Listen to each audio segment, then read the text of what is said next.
നമസ്കാരം. കൃഷ്ണ കൃഷ്ണ മുകുന്ദ ജനാർദ്ദന, കൃഷ്ണ ഗോവിന്ദ നാരായണ ഹരേ, അച്യുതാനന്ദ ഗോവിന്ദ മാധവ, സച്ചിദാനന്ദ നാരായണ ഹരേ. ശ്രീ ഗുരുവായൂരപ്പന്റെ ഇഷ്ടത്തോഴനായി ക്രിസ്തുഅബ്ദം 8-ാം നൂറ്റാണ്ടിൽ ജീവിച്ചിരുന്ന ഭക്തനായ ഒരു നമ്പൂതിരിയുടെ കഥ. പൂന്താനം. ഇന്നലെയോളം എന്തെന്നറിഞ്ഞില്ല, ഇനി നാളെയും എന്തെന്നറിഞ്ഞില്ല, ഇന്നീ കണ്ട തടിക്കു വിനാശവും, ഇന്ന നേരമെന്തേതും അറിഞ്ഞില്ല. കൃഷ്ണചിന്ത തുളുമ്പുന്ന ഗീതങ്ങളും ഭക്ത്യാധിഷ്ഠിത തത്വചിന്ത പ്രകാശിപ്പിക്കുന്ന കാവ്യങ്ങളും കൊണ്ട് മലയാളികളെ പ്രചോദിപ്പിച്ച കവി പൂന്താനം. പൂന്താനത്തെക്കുറിച്ച് ധാരാളം ഐതിഹ്യങ്ങൾ പ്രചരിച്ചിട്ടുണ്ട്. പൂന്താനം എന്ന ഇല്ലപ്പേരിലാണ് അദ്ദേഹം അറിയപ്പെട്ടിരുന്നത്. മലപ്പുറം ജില്ലയിൽ പെരിന്തൽമണ്ണ താലൂക്കിൽ നെന്മേനി അംശത്തിൽ പൂന്താനം അഥവാ പൂങ്കാവനം എന്ന കവിഗൃഹത്തിലെ ഒരു നമ്പൂതിരി, ശുദ്ധനായ ഒരു നമ്പൂതിരി. പൂന്തേനാം പലകാവ്യം കണ്ണനു നിവേദിച്ച പൂന്താനം, ജ്ഞാനപ്പാന പാടിയ പുംസ്കോകിലം. പൂന്താനം ജ്ഞാനപ്പാന പാടിയ പുംസ്കോകിലം. ഏറെക്കാലം പൂന്താനത്തിന് മക്കളില്ലായിരുന്നു. ആ ദുഃഖത്തിലും അദ്ദേഹം കൃഷ്ണനിൽ അഭയം തേടി. കൃഷ്ണൻ മനസ്സിൽ കളിക്കുമ്പോൾ ഉണ്ണികൾ മറ്റു വേണമോ മക്കളായി. ഉണ്ണിക്കണ്ണൻ കനിഞ്ഞു.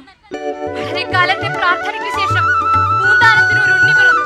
ഉണ്ണിക്കണ്ണനെ പോലെ സുന്ദരനായ ഒരു ഉണ്ണി. പൂന്താനത്തിനും അദ്ദേഹത്തിന്റെ വേളിക്കുമുണ്ടായ സന്തോഷത്തിന് അതിരില്ലായിരുന്നു. ഉണ്ണിയുടെ അന്നപ്രാശനാടിയന്തര കർമ്മം, ചോറൂണ് കർമ്മം, കഴിവിനൊത്തവണ്ണം അത് ആർഭാടമായി തന്നെ നടത്തുവാൻ അവർ തീരുമാനിച്ചു. എല്ലാവരെയും ക്ഷണിച്ചു. ക്ഷണിച്ചവരെല്ലാം വന്നു. മുഹൂർത്തം രാത്രിയിലായിരുന്നു. ഉണ്ണിയെ ഒരു ഭാഗത്ത് ഉറക്കിക്കിടത്തിയിട്ട് പൂന്താനത്തിന്റെ പത്നി അതിഥികളെയും മറ്റും സ്വീകരിക്കുന്നതിന് വേണ്ടി ഉമ്മറത്തേക്ക് പോയി. ഈ സമയം അതിഥിയായി വന്ന ഏതോ ഒരു സ്ത്രീ ഉണ്ണി കിടന്നുറങ്ങുന്നത് ശ്രദ്ധിക്കാതെ തന്റെ ഉത്തരീയം ഉണ്ണിയുടെ മേൽ അലക്ഷ്യമായി ഇട്ടിട്ട് പോയി.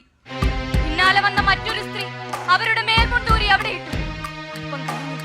ചോറൂണിന്റെ മുഹൂർത്തത്തിന് അല്പം മുമ്പ് ഉണ്ണിയെ എടുത്ത് കുളിപ്പിക്കുവാനായി ചെന്ന ആ അമ്മ കണ്ടത് ആ തുണിക്കെട്ടുകൾക്കിടയിൽ ശ്വാസം മുട്ടി മരിച്ചു കിടക്കുന്ന തന്റെ പൊന്നോമന പുത്രനെയാണ്. എന്റെ മോനെ, എനിക്ക് എന്ത് പറ്റി? കണ്ണു തുറക്കണ. അവർ ബാവിട്ട് നിലവിളിച്ചു. പൂന്താനവും ആ കാഴ്ച കണ്ട് സങ്കടം സഹിയാഞ്ഞ് തല തല്ലിക്കരഞ്ഞു. മാറ്റുനോറ്റുണ്ടായൊരുണ്ണി, ആയിരം നേർച്ച നേർന്നുണ്ടായൊരുണ്ണി, ആധി സമ്മാനിച്ചു പോയോ നീ, ആരോമലാം കണ്ണനുണ്ണി. പുത്രവിയോഗം പൂന്താനത്തിന്റെ മനസ്സിനെ ആകപ്പാടെ ഉലച്ചു. ഉണ്ണി മരിച്ചതോടെ അദ്ദേഹം തീർത്തും വിരക്തനായി. ആ ദുഃഖത്തിൽ ഉള്ളുരുകി എഴുതിയതാണത്രേ ഇഹലോക ജീവിതത്തിന്റെ നശ്വരത വെളിവാക്കുന്ന ജ്ഞാനപ്പാന. കണ്ടു കണ്ടങ്ങിരിക്കും ജനങ്ങളെ കണ്ടില്ലെന്നു വരുത്തുന്നതും ഭവാൻ, 2-4 ദിനം കൊണ്ടൊരുത്തനെ തണ്ടിലേറ്റി നടത്തുന്നതും ഭവാൻ. മാളിക മുകളേറിയ മന്നന്റെ തോളിൽ മാറാപ്പു കേറ്റുന്നതും ഭവാൻ, തോളിൽ മാറാപ്പു കേറ്റുന്നതും ഭവാൻ. കൃഷ്ണ കൃഷ്ണ മുകുന്ദ ജനാർദ്ദന, കൃഷ്ണ ഗോവിന്ദ നാരായണ ഹരേ. അത്യന്തം ദുസ്സഹങ്ങളായ വ്യസനങ്ങൾ നേരിടുന്ന കാലങ്ങളിൽ ജ്ഞാനം മനസ്സിന് സമാധാനമുണ്ടാകുമത്രേ. പുത്രവിയോഗത്തെ തുടർന്ന് പൂന്താനം ഗുരുവായൂരപ്പനിൽ അഭയം തേടി. പൂന്താനം ഗുരുവായൂർ അമ്പലത്തിലെത്തുമ്പോൾ അവിടെ ഒരാൾ രോഗശമനത്തിനായി ഭജന ഇരിക്കുന്നുണ്ടായിരുന്നു. മഹാസംസ്കൃത പണ്ഡിതനായ മേൽപ്പത്തൂർ നാരായണ ഭട്ടതിരി. വിദ്വാനായ ഭട്ടതിരിക്ക് പൂന്താനത്തോട് അകമേ പുച്ഛമായിരുന്നു. പൂന്താനം ഒരു ദിവസം ഭട്ടതിരിയെ കാണാനെത്തി. ഒപ്പം താൻ രചിച്ച കാവ്യവും കയ്യിൽ കരുതി. എന്താ പൂന്താനം? ഒന്നുമില്ല, വെറുതെ ഒന്ന് കാണാൻ വന്നതാ. ഓഹോ, കണ്ടൂലോ, എന്നാ പോയിക്കൂടെ? അല്ല, ഒരു കാര്യം ഉണ്ടായിരുന്നു. എന്താത്?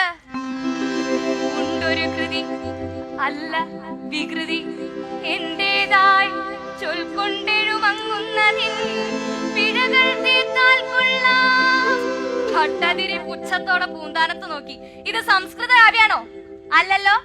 വിദ്വാനായ എന്നെ ഈ ഭാഷാകാവ്യം കാണിക്കാൻ താങ്കൾക്ക് എങ്ങനെ ധൈര്യം വന്നു? അതുമല്ല, വിഭക്തി അറിയാത്ത നിങ്ങൾ എഴുതിയതൊക്കെ അബദ്ധവുമായിരിക്കും. കൊണ്ടുപോയി വല്ല ഭാഷാകവികളെയും കാണിക്കേ. ക്രൂരമായ പരിഹാസവാക്കുകൾ കേട്ട് ഹൃദയം തകർന്നു പോയ പൂന്താനം ആ കൃഷ്ണ സന്നിധിയിൽ നിന്ന് പൊട്ടിക്കരഞ്ഞുപോയി. പെട്ടെന്ന് ഒരു പൊട്ടിക്കരച്ചിൽ. പൂന്താനം തിരിഞ്ഞു നോക്കുമ്പോൾ കൃഷ്ണ, ഹരേ കൃഷ്ണ! ഇരു കാലുകളിൽ പിടിച്ച് വേദന സഹിക്കാതെ ഭട്ടതിരി പൊട്ടിക്കരയുന്നു. ശമിച്ചിരുന്ന വാതരോഗം കലശലായി. അപ്പോൾ അവിടെ യഥാ ഒരു ദിവ്യപ്രകാശം, ഒരശരീരി. കേളിയേറിന മേൽപ്പത്തൂരിന്റെ വിഭക്തി കാളിക, പൂന്താനത്തിൻ ഭക്തിയാണെനിക്കിഷ്ടം. കൃഷ്ണന്റെ സ്വരം. പാണ്ഡിത്യ ഗർവ്വപൂണ്ട ഭട്ടതിരി എത്രയും പെട്ടെന്ന് ഈ ഭാഷാ കവിയുടെ സങ്കടം തീർക്കാം, എന്നാലേ ഈ വാതരോഗം ശമിക്കൂ.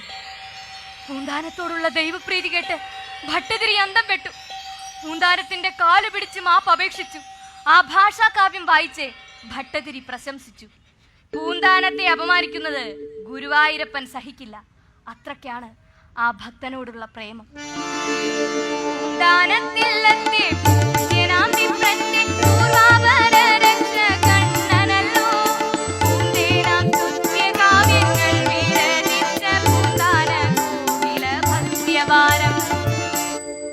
പൂന്താനത്തിന് പാണ്ഡിത്യം കുറവായിരുന്നുവെങ്കിലും ഗുരുവായൂരമ്പലത്തിൽ പല പണ്ഡിതന്മാരും ഭാഗവതം വായിച്ച് അർത്ഥം പറയുന്നത് കേട്ട് കേട്ട് ഭാഗവതം തന്നെ അദ്ദേഹത്തിന് ഹൃദിസ്ഥമായി.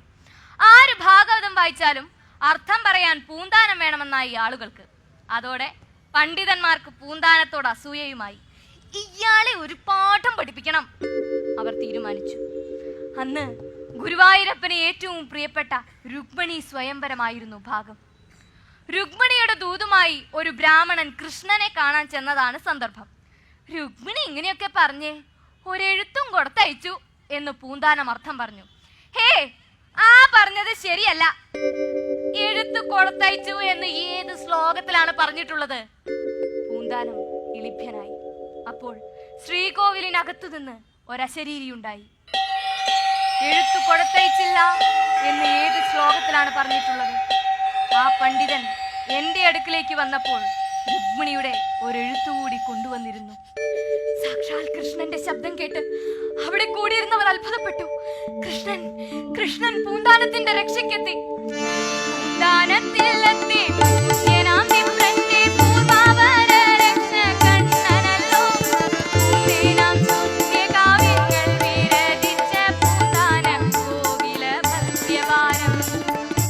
പൂന്താനത്തിന്റെ ഖ്യാതി നാടെങ്ങും പരന്നു. ക്ഷേത്രത്തിലെ നമസ്കാര ഭക്ഷണത്തിന്റെ സമയത്ത് പൂന്താനത്തിന് സ്ഥിരമായി മാന്യസ്ഥാനം നൽകി ആദരിച്ചു. പക്ഷേ അന്നൊരു ദിവസം, പൂന്താനം, നമസ്കാര സദ്യക്ക് മാന്യസ്ഥാനത്തിരിക്കണ്ട.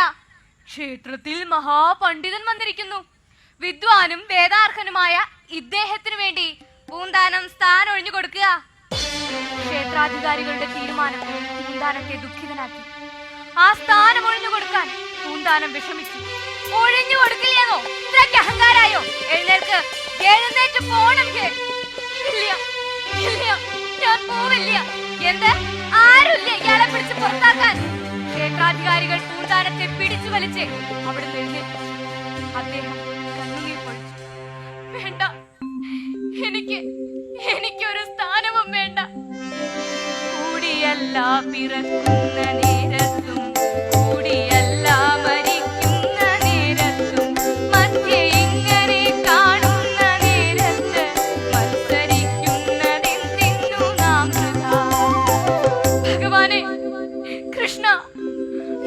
ഗുരുവായൂരപ്പ, ഞാൻ ഇവിടെ ഇരിക്കാൻ അർഹനല്ലെന്ന്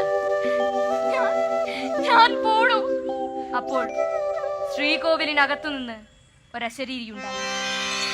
ഈ ദുഷ്ട സംസർഗം വേണ്ടൊഴിച്ചിടുക, ഈ സഹവാസം ത്യജിക്കാനൊരുങ്ങുക. പൂന്താനം, ഇനി ഇവിടെ വരികയും ഈ ദുഷ്ടന്മാരുടെ അടുക്കൽ താമസിക്കുകയും വേണ്ട. എന്നെ കാണണമെന്ന് തോന്നുമ്പോൾ ഞാൻ പൂന്താനത്തിന്റെ ഇല്ലത്ത് വന്ന് കണ്ടുകൊള്ളാം. പൂന്താനം ഇത് കേട്ട് സന്തോഷിച്ച് ഭഗവാനെ താണു വണങ്ങി തന്റെ ഇല്ലത്തേക്ക് പോയി. ഇല്ലത്തെത്തി അല്പനേരം കഴിഞ്ഞപ്പോൾ തന്നെ ഭഗവാൻ കൃഷ്ണൻ അവിടേക്ക് എഴുന്നള്ളി. പൂന്താനം, നീ ഇവിടെ ഇരുന്ന് എന്നെ സേവിച്ചാൽ എന്റെ സാന്നിധ്യം എപ്പോഴും ഇവിടെ ഉണ്ടായിരിക്കും. ഭഗവാനെ, കൃഷ്ണ, ഗുരുവായൂരപ്പ, ഭക്തവത്സല, ഈ കാരുണ്യത്തിന് ഞാൻ എന്തു സുകൃതമാണ് ചെയ്തത്. പൂന്താനം സാഷ്ടാംഗം പ്രണാമം ചെയ്തു. കണ്ണു തുറന്നു നോക്കുമ്പോൾ ഭഗവാൻ അപ്രത്യക്ഷനായി. കൃഷ്ണ കൃഷ്ണ മുകുന്ദ ജനാർദ്ദന, കൃഷ്ണ ഗോവിന്ദ നാരായണ ഹരേ, അച്യുതാനന്ദ ഗോവിന്ദ മാധവ, സച്ചിദാനന്ദ നാരായണ ഹരേ. ഭഗവാനെ കണ്ട സ്ഥലത്ത് പൂന്താനം ഒരു കൃഷ്ണ വിഗ്രഹം പ്രതിഷ്ഠിച്ച് ശ്രീകോവിൽ പണിതു. അവിടെ നിത്യവും പൂജയും നിവേദ്യവും അർപ്പിച്ചു. ആ സ്ഥലം പൂന്താനം ഇരുന്നതിന്റെ ഇടതുവശത്തായതിനാൽ അതിന് ഇടതുപുറത്തമ്പലം എന്ന് പേരിട്ടു. ആ അമ്പലവും പൂന്താനം പൂജിച്ച വിഗ്രഹവും ഇന്നും അവിടെയുണ്ട്. പിന്നീട് ഭഗവത് കാരുണ്യത്താൽ പൂന്താനത്തിന് ദീർഘായുസ്സോടു കൂടിയ സന്താനങ്ങൾ ഉണ്ടാവുകയും വളരെ കാലം അർദ്ധപുത്രമിത്രാദികളോടൊത്ത് സുഖ സമൃദ്ധിയോടെ ജീവിക്കുകയും ചെയ്തു. ഒടുവിൽ പൂന്തേനാകുന്ന കാവ്യങ്ങൾ ഗുരുവായൂരപ്പന്റെ തൃച്ചേവടിയിൽ അർപ്പിച്ച ആ പുംസ്കോകിലത്തെ ഭഗവാൻ ഉടലോടെ സ്വർഗത്തിലേക്ക് കൊണ്ടുപോയി. ഇന്നലെയോളമെന്ന്